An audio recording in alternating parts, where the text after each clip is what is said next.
Hmm. Okay. Hello, everybody. Welcome to Image Builder Office Hours. We do this every 2 weeks on Monday, uh, early in the morning or late in the evening or wherever, depending where you are.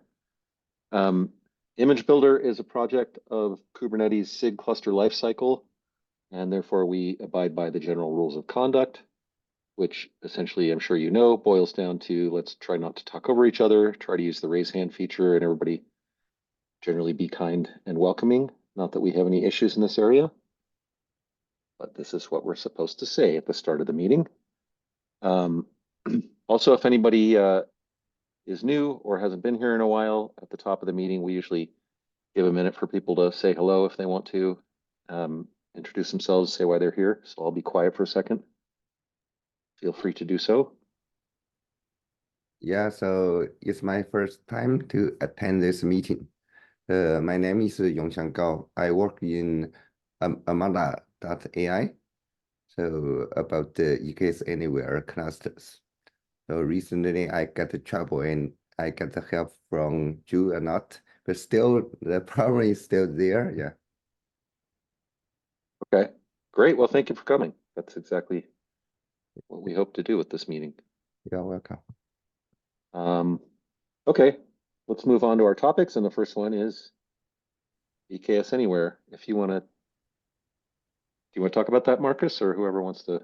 Yeah, I can cover this. So the reason that we're talking about this today is over the past 2-3 weeks or so, we've seen a small uptick in issues being open against Image Builder that are issues in running EKS Anywhere to build images which uses Image Builder under the hood. The reason this is an issue for us is because until this point, at least myself, Matt, I believe Drew is the same. We had no idea that EKS Anywhere even used Image Builder or what it did specifically, how it worked, etc., and hadn't used the project ourselves. And as such, we're not at a place where we can provide any useful level of support to these issues that we've seen so far. The general response that I've gone with up until now is if the issue in question can be reproduced using just Image Builder and provide the make target and the vars files or whatever that's being used, that's then enough for us to go on in terms of addressing the issue. But without that, there's too much unknowns with EKS Anywhere to know whether it's something we can actually address or not.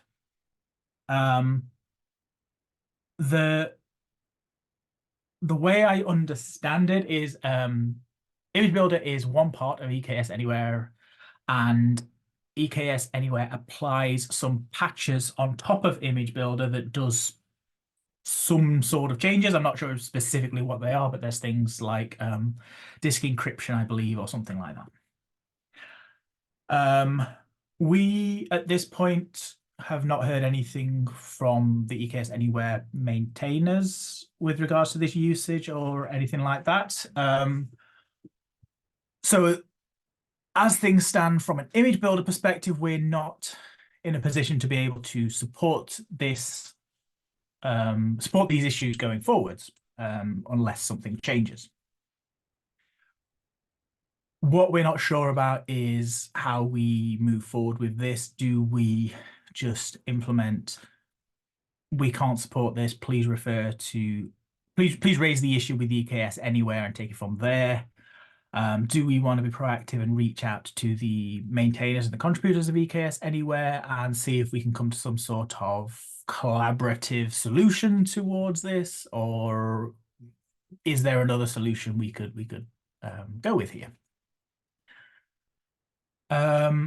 I will point out that the amount of issues is not a huge amount. It's just the fact that we've had several within a short period of time that makes me think maybe something has changed on the EKS Anywhere side that's caused an uptick in this or something. So it's not like we're overwhelmed with issues, but I think it's better to address it early rather than later and see how things go. Go ahead, Matt. Yeah, I think that's a great summary. For the time being, I think that we really, oops, did I change the, am I still sharing correctly or did I mess it up? No, it's gone. Oh, sorry. This UI. There we go. For the time being, I don't think in general, I think we have to respond and say, hey, this really isn't our issue. Please take it up with EKS Anywhere. But I also think we should maybe we should communicate with them and just clarify the relationship between the two projects. I mean, in some sense, it's great. I'm really excited that there is a project that uses Image Builder because, it's kind of hard to tell how broadly used Image Builder is in general. We don't actually get a lot of feedback in the Slack channel. There's clearly some teams using Image Builder quite happily and silently, but it's a little weird. So I'm excited that we get this, that someone's using it actively, and maybe that makes Image Builder, that makes the importance of the project elevated. But unless we get more maintainer horsepower or more volunteers, it doesn't seem like we even have the bandwidth to investigate most of these issues and say for sure that this is a Image Builder or not issue. So I guess both. We don't really seem to have a choice other than say, hey, please take this up with EKS Anywhere. On the other hand, we should communicate with that team, and maybe maybe we could see if I'm actually not sure who we're talking about. These are probably people we already know, or maybe have already come into contact in the Kubernetes community. But maybe we could entice some of them to be maintainers directly on Image Builder. That might help out. Go ahead, Marcus. Yes, one of the things that I'm also interested to find out is whether the patches that are applied within EKS Anywhere to Image Builder is something that makes sense and can be contributed back to Image Builder for everybody else to use. Like I said, I only had a quick look at the fact that they had these patches that got applied. I wasn't sure on the specifics of what they do exactly. But I do wonder if they're useful enough for the EKS Anywhere project. Are they also useful for, building AWS images that aren't EKS Anywhere? And can we encourage this to be contributed back to the source project?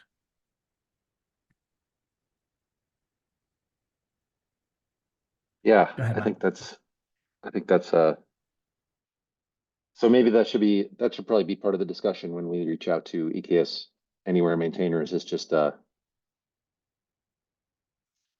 well, we should probably clarify that this is potentially creating a support burden for us that we can't really handle. Although I agree, maybe just the few issues we saw are I don't feel like it's necessarily going to get out of control, but we should talk to them and clarify that we're probably not able to handle issues that EKS Anywhere generates for us unless they're an Image Builder, and then also verify what kind of patches they're doing, see if there's the potential for them to be contributed back. Go ahead, Drew. I was just wondering, do we actually know if they've forked the project or have they just taken a copy of it and done their own thing with it? Or does anyone actually know anything about it? Because I've been having to dig through the repo just now and I can't see anything in there that stands out as being linked, I guess, to this project, other than they have an image builder. Maybe it's they've pulled their own copy of it and just modified it themselves, or I don't know if you guys have had a chance to dig through that at all, or yeah, I just thought I'd ask. I'm just trying to find it now. Hold on. Yeah, yeah. So I've just been digging through that. I can't see anything that links it. So I'm wondering if maybe they've just cloned it and they're going off in their own direction with it. In which case, it's like you say, it's a case of going, can you contribute stuff back into the main project, or are you just going down your own separate way? Which isn't unheard of for Amazon, and that's fine if they want to do that. That's absolutely fine. But that's where we need to make a distinction, I guess, between the two, if they are doing that.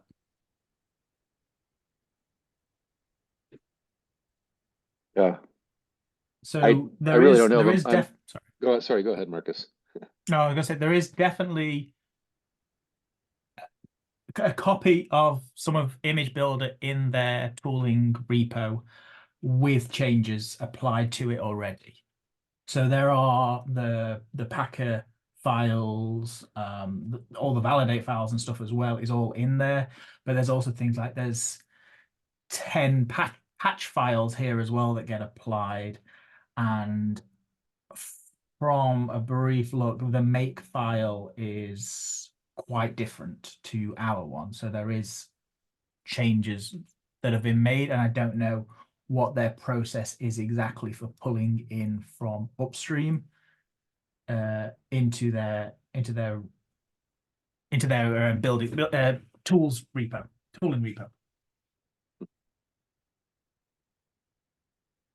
Yeah, it sounded like a loose coupling, like it's certainly not vendored directly in, but maybe they actually, as part of running the product, they apply patches at that time to image builder, and then they call our make target, but I'm just guessing.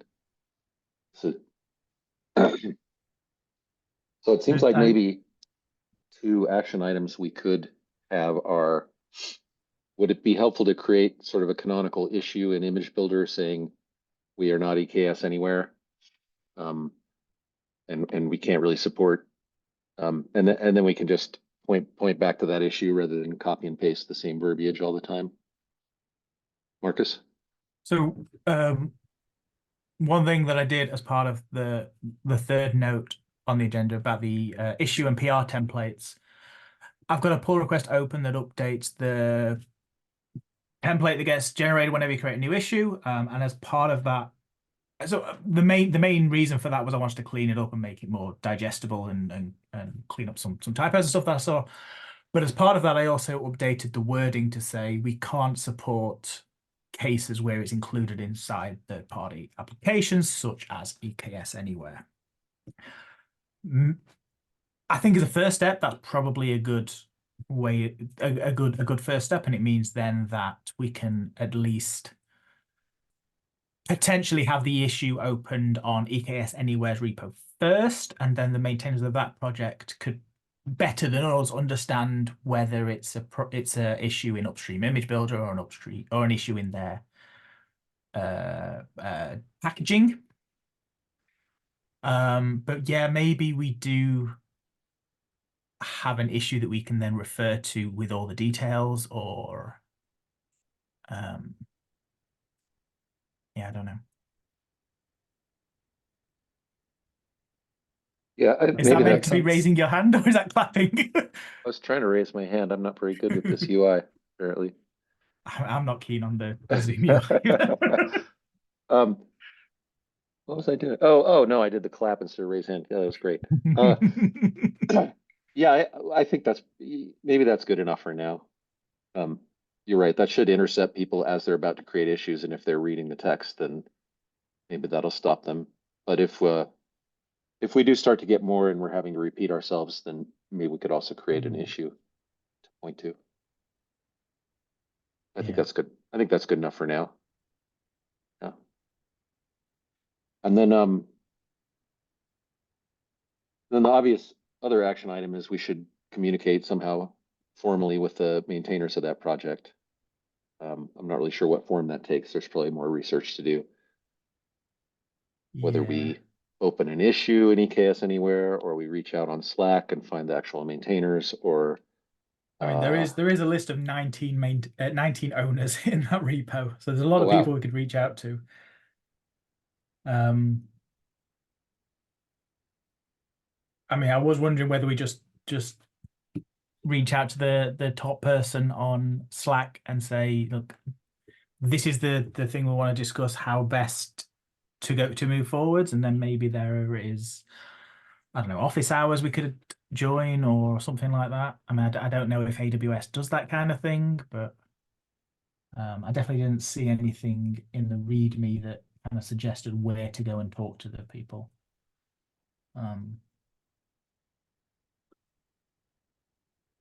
Maybe there's a Slack channel where maybe I did have, there's no specific EKS Anywhere one, I already looked, but there is a provider AWS, which when I looked had some messages relating to EKS Anywhere, so perhaps they hang out in there. Okay. Or maybe AWS has their own Slack workspace entirely. Well, that seems like a good place to start. So maybe we can just start a conversation in provider AWS and say, hey, maybe this isn't the right place. But we wanted to reach out and just clarify some things. Yeah, I like that. Okay. I'm willing to do that unless someone else is super excited. Okay. Go for it. And feel Well- feel free to at me in the message as well if you like, and I can Oh, I chime definitely in if will, needed. and I'll get you too, Drew. I may not do it today. I might do a little more research just to make sure that's the right place. And then I'll come up with the wording and maybe run it by you guys before I do that. Not that this Yeah, is that sounds good. high stakes, but It's always good to make a good first impression, though. right. Okay. That seems like a path forward. Any other comments about Oh, I EKS have anywhere? sorry. So I was Yeah. just looking through their email. I have just found there is a governance.md in the EKS Anywhere repo. It says communication. The primary mechanism for communication will be via the EKS channel in the Kubernetes Slack community. I can drop this in the Okay. That's probably the right place. yeah. So that's right. Yeah, sorry to interrupt. No. That's kind of why I was mumbling about maybe I won't do it right away because I haven't really looked around that much. Yeah, it was kind of buried in a markdown file that wasn't linked from the README or anywhere else. So All right, well, that's all we have on that topic.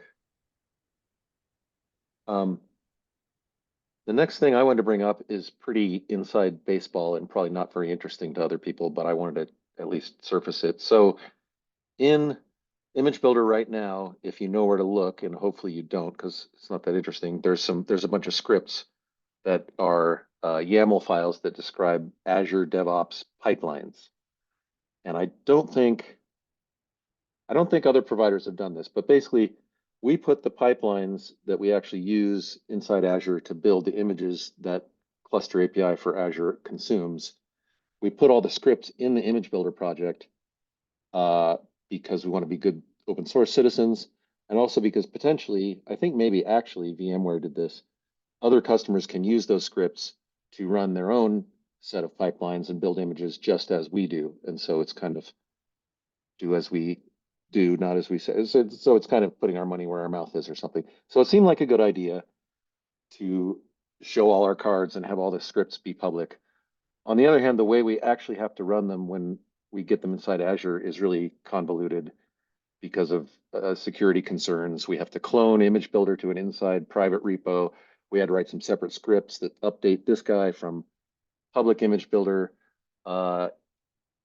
Image Builder has some stuff in it that Azure flags as potentially secrets and all that, even though they're not. And so it's a big pain. And basically at this point, Azure is telling us that has to graduate to what is called a 1ES first party pipeline, which there's some problems with that, or shut it down. So on Friday, I thought, why can't we just do this as a GitHub action? And turns out we probably can, and it's much easier to work with, and GitHub actions are kind of great. So I have a prototype that basically does this, but then that makes me think it might be kind of weird to actually have GitHub actions on the image builder project that you can run on demand. And they'll actually build inside Azure an image and make it available to CAPC. It's very much,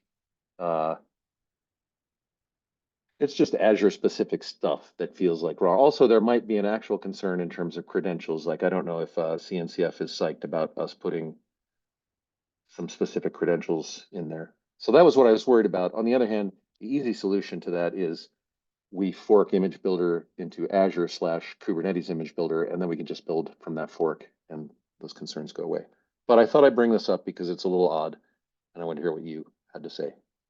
Go ahead, Marcus.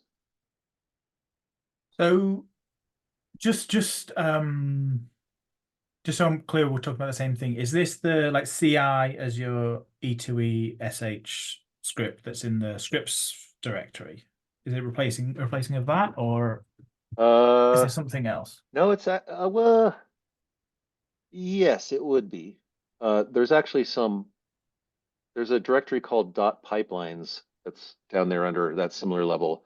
And those are the YAML files that describe the pipelines, the ADO pipelines. And then some of those pipelines call those scripts that are in the adjacent directory. So so I'm essentially saying we should replace all of that with some stuff under, .github/workflow/several YAML files. And we don't have any GitHub But I don't see actions any defined. pipelines. Okay, it's under images, Appy, Hacker, Azure. All right, let me just find them. Oh, right, all the way down. Oh, Yeah. oh, They're pretty well hidden. okay, right. I know what we're talking about now. Right. Right. Okay. Okay, let me think. So is there a reason is there a reason you can't use Prow, for example, with all the existing infrastructure that's there? Is this because it needs to run on a different set of infrastructure that Prow isn't configured to be able to work with? Because I assume it's going to run on some Azure resources somewhere provided by Microsoft. Yes, it needs to run on, well, this is really not very interesting detail, but right now the way we're building stuff is for VHDs. The two flavors to build stuff for Azure are VHDs, which are just raw disk images, or something called a shared image gallery, which is just raw disk images with a little wrapper around them in kind of a more convenient. So shared image gallery is preferred. VHDs, we have to do some shenanigans on the Azure side in order to publish it to the Azure marketplace. We have to have one subscription that's in one tenant, another subscription that's in a different tenant. And I feel like all that would be problematic to do in a Prow job or even in a GitHub action. So we're kind of trying to jump past that so that we start just publishing stuff with shared image gallery, which as far as I can tell is only going to require one set of credentials and wouldn't be as technically problematic as what we're currently doing. And I suppose that could be done as a Prow job. The only reason Yeah. I'm asking is like if it can be done with Prow, it saves us introducing a variation compared to other ways that we do things. Like if everything's a Prow job, everything then can be debugged in the same way and could potentially get some helping from the Kubernetes tooling team or whatever it is they're called that deals with all the CI stuff. Yeah. But I don't have any strong opinions against it being GitHub action, especially if it's something that can be reused by other people. Like if this is something that, say, I could go and then use in Giant Swarm with our own Azure credentials and accounts and all that kind of thing, then maybe that's not such a bad idea. Yeah, I think you've hit on the one argument that would make this better than Prow, but Prow has some other advantages. Go ahead, Drew. So obviously you're thinking is mainly get all this into a GitHub pipeline with an image builder. Would the resulting images be available to people, or would they just remain within Azure? They're just in Azure, but they're public. Well, the reason I ask is because it kind of touches on one of the roadmap items, which is to automate the building of images. And it's kind of like the first steps in that direction. And it just means that people don't even have to build images, and they can just use the ones that are built via the project. And it's kind of like you say, it's extra work for us to then maintain that, but it is kind of a step in the direction, I guess, of getting images publicly available. As a thought. Yeah. Marcus? So I know Kappa, for example, does that themselves for AWS images. So in the Kappa project, they use it, or at least they did, I'm pretty sure they still do, use Image Builder to build AMIs for Kappa and then publicly make them available through AWS. I think if I remember right, when we last talked about this, that is the direction we would have liked the providers to go. So, for example, CapZ project would own the building and publishing and maintainership-ish of those images, but using Image Builder as the tool to do so. I think the reasoning behind that is those projects are more likely to have the credentials and the infrastructure provided to them than us as Image Builder being provided all of those different providers, environments, in credentials and things like that. But at the same time, I do like the idea of these images. This is a step in the direction of images being available. I can't remember. Does CapZ currently publish images that can be used with CapZ? I can't remember. Yeah. Yeah. Yeah, we do. I mean, it's an on-demand thing. It's usually just me running these pipelines. I think And, Cap does the same as well. Yeah. Yeah. Yeah. And when I've been writing these GitHub actions, I started out right now you just run them manually, which seems like the safe thing, but certainly you could change the trigger if we can figure out how to notice that new versions of Kubernetes got released. Potentially the whole thing could be automated. That'd be great. Although we might still want to have the very last stage, which is published to production. So the general idea is you publish to a staging gallery, or a staging area, you run some smoke test or whatever to make sure the image still works, and then promote to the production area the same image. That last step still feels like it ought to be a human doing it, but maybe not. Maybe that's just me being worried about it. But right now, that's how I've got it set up. But it's kind of the same as we do with the container image for Image Builder, right? That last step always goes through another pull request to make sure that you're happy for it to go ahead and stuff. Yeah. A quick question. Yes. So Sure. is the pipeline available for outside like me to use against the fork? So Yes. I mean, Yeah. okay, good. So can you okay? So in that, I may ask you the question in the snack about where you see document something to follow. Marcus just mentioned encryption.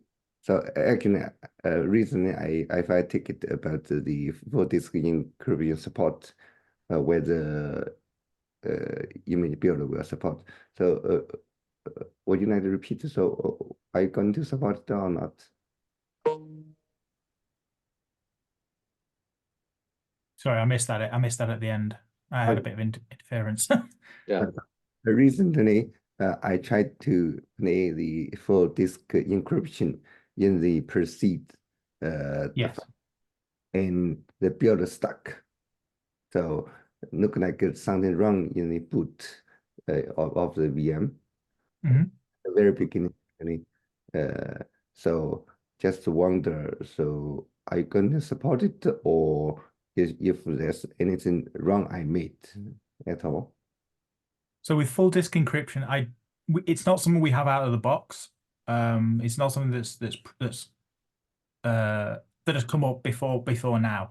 As far as I'm aware, I've not seen anybody that's done full disk encryption when building the image. You're the first we've at least heard about, so unfortunately you're finding the pain points. If possible, we would love to support it. We just need to understand why it's not working to then be able to fix whatever the problem is. But like I said, as of now, we've not had anybody that's at least let us know that they've done full disk encryption. Okay, so basically, theoretically, you do support, but not too many people play with it. Do you mean that? I mean, we would support it if it's possible, but we don't know what configuration is needed to support it because you're the first to have asked for it, basically. You're the first one that we know that has attempted to do full disk encryption. Yeah. I know. Thank you. Yeah. No worries. I guess just to add on to that as well, to do it, we would have to think about the pre-seeds we provide as well, because that's not something that's templated out in the Ansible section. It's something that's provided as part of the Packer spin up itself. So we'd probably have to do another make point, like a make build point, for want of a better wording of that, that references a different pre-seed, I guess. Yeah, it's something we can probably look into at some point, but like Mark says, it's not something we've directly dealt with so far. Yeah, actually, I'm also learning about the encryption things. So hopefully we can communicate more frequent on the Slack. So hopefully we can help with each other. Yeah, it'd be great to have that working, but you're on the bleeding edge, I guess. Yeah. And you were asking about the scripts that we were talking about earlier for Azure pipelines. They are all there, but we don't really have any additional documentation about here's how you would use them, as far as I'm aware. So that would be the obvious next step. But if I'm gonna kind of deprecate those and go with GitHub Actions instead, then that's where I would want to document things. Also, there'd be a lot less to document, because essentially with the ADO scripts, you have a bunch of YAML that you would need to figure out how to get into an Azure repository and then build pipelines from that. But with the GitHub Actions, you fork the project and they're just working for you. You would need to plug credentials in, but so it should be a lot simpler in terms of if we want other users to do it the way we do. One tricky part is that offline build. So yeah, it worked for you, but not work for me. So that is very interesting. So it's why I ask your pipeline. Yeah.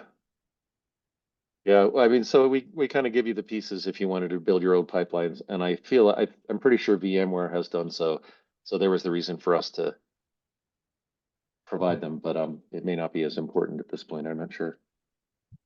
Marcus. Yes, just so we provide the container image of Image Builder to try and avoid some of that, like works on my machine, doesn't work on my machine issues, so that the package container image has a known set of version dependencies that we know should work. It means that there's no like you have the wrong version of Packer or whatever. But there is still how you go about using that, what values you provide to it, what make target you use. There is still quite a lot of configuration that varies from person to person that could cause things to not work in the same sort of way. And talking about the pipelines, for example, at Giant Swarm, we've built our own suite of pipelines using Tekton that runs in Kubernetes that automatically triggers Image Builder builds based on new versions of the Kubernetes repo being published. It'd be nice to have that sort of thing public, but it's very much specific to kind of the configurations and stuff that we need within Giant Swarm that then gets published for our products. We include some extra packages, we include some specific credentials or whatever for VMware, etc.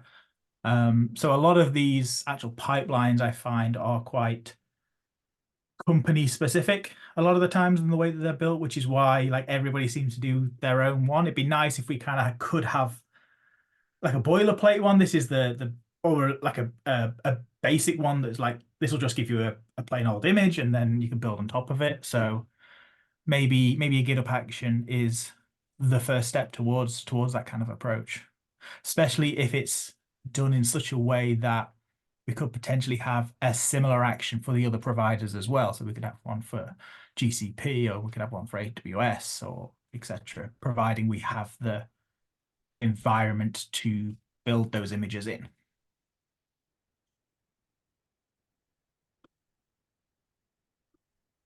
Yeah, that would be great.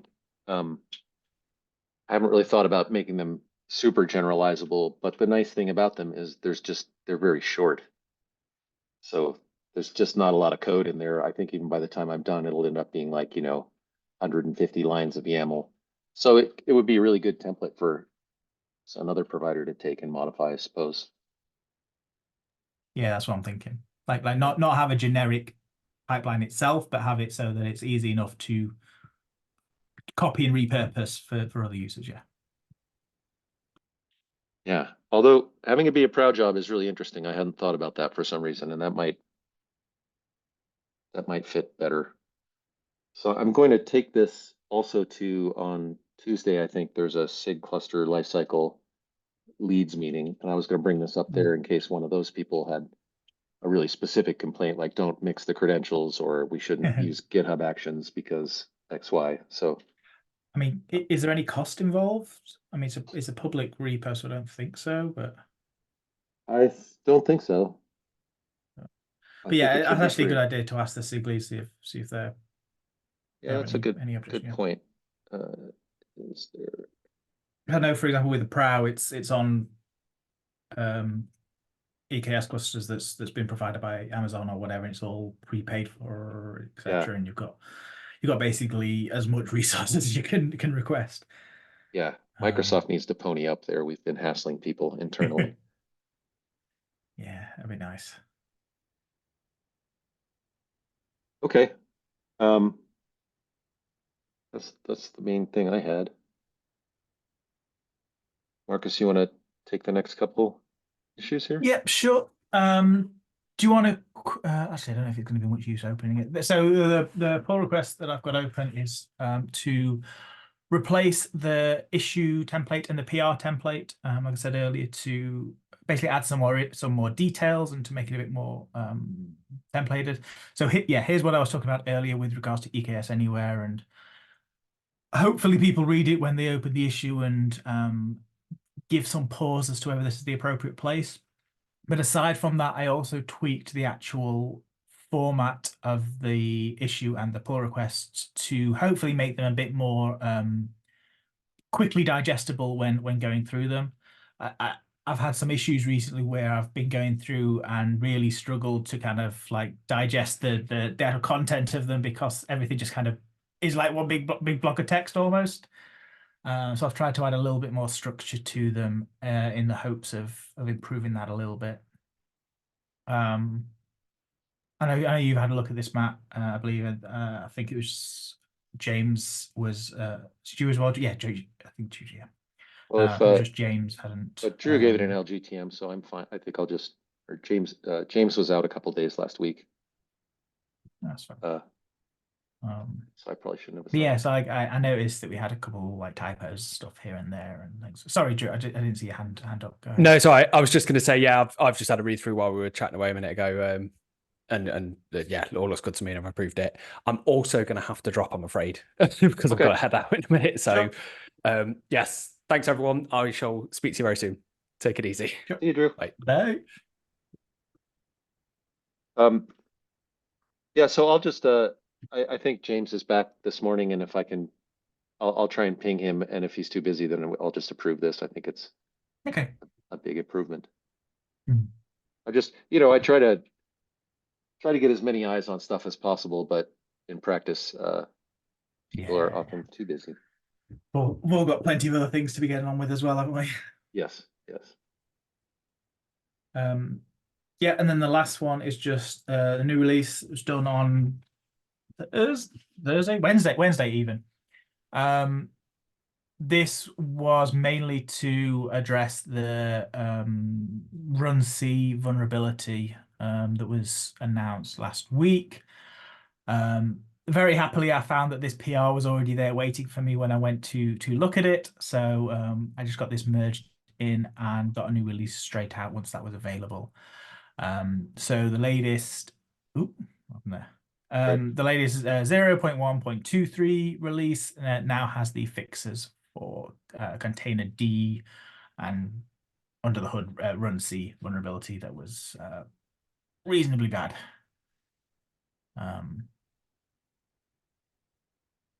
Yeah, cool. So I recommend people upgrade as soon as they can, if they aren't already updating their images with live patches and stuff.